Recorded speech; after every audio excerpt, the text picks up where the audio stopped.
평생을 함께해야 하는 결혼 생활 중에 많은 부부들이 갈등 상황을 경험하면서 살아갑니다. 그 수많은 갈등 상황들 중에서 오늘은 지나친 효자 남편에 관해서 이야기를 해보려고 합니다. 여기서 말하는 지나친 효자 남편은 부모님께 기본적인 효도를 하는 남편을 이야기하는 것이 아니라 결혼 후에도 본인의 가족들은 잘 돌보지 않으면서 오직 본인의 부모에게만 지나친 효도를 하는 남편을 말합니다. 아직 결혼을 하지 않았지만 결혼을 결심하고 계신 분들에게도 도움이 될 만한 내용이니 참고하여 주세요. 가족들은 잘 돌보지 않으면서 오직 부모에게만 지나친 효도를 하는 남편하고 살면 몸과 마음이 스트레스로 다 망가져 버립니다.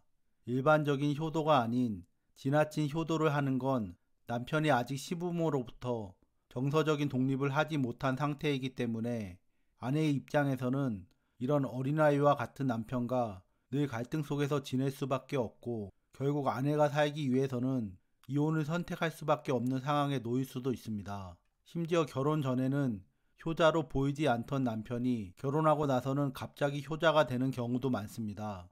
다시 한번 강조하지만 부모에게 많은 것을 받았기에 자녀들이 기본적인 효도를 다 하는 것은 당연하고 자연스러운 일이지만 남편 본인의 가족들은 잘 돌보지 않으면서 오직 부모에게만 지나친 효도를 하는 부분이 아내와 가족들 입장에서는 큰 어려움이라는 걸 이야기하는 겁니다. 남편이 시가의 효도를 하려면 셀프 효도를 해야 하는데 그게 아니고 아내한테 안부 전화해봐라. 엄마 컨디션 안 좋으시다는데 한번 가봐라. 심지어 아내 몰래 시가 식구들을 경제적으로 지나치게 챙기는 경우도 많습니다. 집 사주고 전셋집 얻어주고 차 사주고 해외여행 경비 다 대주고 우리 집 형편에 맞지도 않는 그런 행동들을 자주 많이 합니다. 이런 행동들이 어쩌다 있는 일도 아니고 그냥 일상이며 아내와 의논하고 아내에게 좋게 부탁을 하는 것도 아닙니다.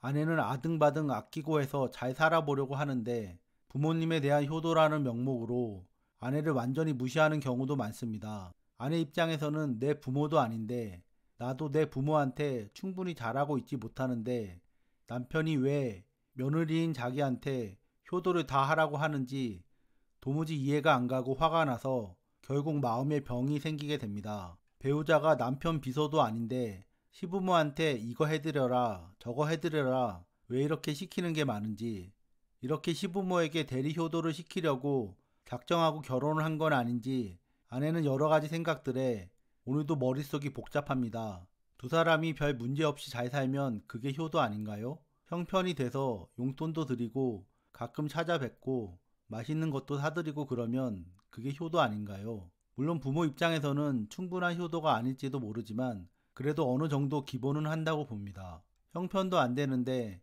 아내 말은 통째로 무시하고 자기 고집대로만 시가에 효도하는 효자가 수도 없이 많습니다. 며느리 입장에서는 내가 남편하고 사는 건지 시어머니하고 사는 건지 모를 정도입니다. 한마디로 시가하고 우리 집하고 경계가 없습니다. 이런 어려움들이 생기는 여러 가지 이유 중에 한 가지는 처음부터 시부모가 아들을 제대로 키워 정서적으로 독립시켰어야 하는데 오히려 정서적으로 붙잡고 있는 상태에서 아들이 결혼을 해서 그렇습니다. 시부모와 효자 아들이 모두 다 똑같기 때문에 아내는 힘이 듭니다. 아들이 며느리가 힘들 정도로 지나치게 효자 노릇을 하면 부모들이 그러지 말라고 이야기를 해야 하는데 오히려 당연하게 여기고 심지어 더 효도하기를 바라는 경우도 많습니다. 아무런 죄도 없는 며느리 입장에서는 정말 미칠 지경입니다. 그래서 부모로부터 경제적이든 정서적이든 독립하지 못한 아들하고는 절대 결혼하면 안 됩니다. 일단 결혼을 하고 나면 다시 그 관계를 정리하는 데는 너무나 힘들고 지치는 과정들을 경험해야 하기 때문에 처음부터 시작을 하지 않는 것이 좋습니다. 결혼은 정말 신중해야 합니다. 이혼하거나 사별하기 전까지는 평생의 고통 속에서 지내야 할 수 있습니다. 결혼해서 살다가 결국 남편하고 좋지 못한 관계로 끝이 나면 그 후유증은 말로 표현할 수 있는 것이 아닙니다.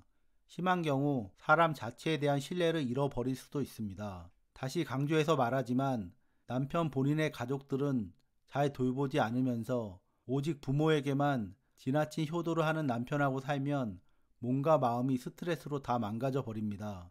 일반적인 효도가 아닌 지나친 효도를 하는 건 남편이 아직 시부모로부터 정서적인 독립을 하지 못한 상태이기 때문에 그 문제가 심각합니다. 이런 남편과는 늘 갈등 속에서 지낼 수밖에 없고 결국 며느리가 살기 위해서는 이혼을 선택할 수밖에 없는 상황에 놓일 수도 있습니다. 또한 이런 효자는 처가에는 시가에 하는 만큼의 반에 반도 제대로 하지 않는 경우가 많습니다. 며느리가 시가의 대리로 효도를 잘하는 동안에도 이런 남편은 여전히 처가 식구들한테는 무신경하고 용돈은커녕 전화도 제대로 드리는 경우가 없습니다. 늘 자기 부모만 각별하고 안쓰럽게 여깁니다. 자기 부모가 자신을 낳아주고 키워줬으니 이 정도는 해야 한다고 하는데 그런 식으로 이야기한다면 처갓집 부모님도 마찬가지 아닌가요? 남편 본인은 시가에만 지나친 효도를 다하면서 아내가 처가에 조금 효도하는 건 왜 못하게 하나요? 남편 본인은 효도를 명목으로 우리 집 돈을 펑펑 쓰면서 아내는 왜 남편과 시가 식구들 눈치를 보면서 친정에 적은 돈도 마음대로 쓰지 못하나요? 어떤 심한 경우에는 시가 식구들이 며느리가 친정으로 돈을 빼돌린다는 식의 아주 심한 말을 서슴지 않고 하기도 합니다. 아무리 가족이어도 사람에게는 넘어서는 안 되는 선이라는 게 있습니다. 반대로 남편이 시가에 돈 빼돌린다는 말은 하지 않잖아요. 두 사람이 행복하게 잘 살려고 결혼을 하는 것이지 부모님한테 효도하려고 결혼을 하는 것이 아니지 않나요? 그렇게 본인은 부모님한테 효도를 하고 싶으면 처음부터 결혼을 하지 말고 혼자서 효도를 다하면 될 텐데 이러려고 나하고 결혼을 했나 하는 생각에 아내는 남편이 몹시 믿고 한편으로는 괘씸하기까지 합니다. 관심과 사랑을 늘 시어머니에게 먼저 내어주고 아내에게는 적은 관심과 사랑조차 주지 않는 지나친 효자 남편과는 더 이상 평생을 함께 할 수가 없습니다. 그런 효자 남편과 사는 며느리의 마음이 얼마나 힘들고 아플지 우리 모두 공감이 되지 않나요? 자식이라는 이유만으로 부모의 인생 전부를 책임질 수는 없습니다. 이제는 다 자라 성인이 된 자녀가 본인과 그 가족들이 감당할 수 있을 만큼 부모님들을 잘 대하는 것은 서로에게 좋은 일입니다. 하지만 가족들이 감당할 수 없을 정도의 지나친 효도를 하려고 하는 것은 해서는 안 되는 일입니다. 부모 자식 관계를 떠나서 기본적으로 각자의 인생은 각자가 책임지는 것이 맞습니다. 다만 가족이니까 서로 관심과 도움이 필요한 부분을 주고받으면서 살려고 할 뿐이지요. 결혼을 하면 부부 중심으로 그 가족 중심으로 잘 사는 게 자연스러운 일이고 많은 부모들의 입장에서도 결국 그것이 효도의 한 모습입니다. 편한 말로 표현해서 남편이 결혼할 때 시부모한테 1,000원짜리 한 장 받은 것도 없고 오히려 빚만 4천만 원 들고 아내와 결혼했는데 결혼해서도 이미 경제적으로 파탄이 난 시댁의 빚 관리 등을 남편이 다 하고 있는 경우입니다.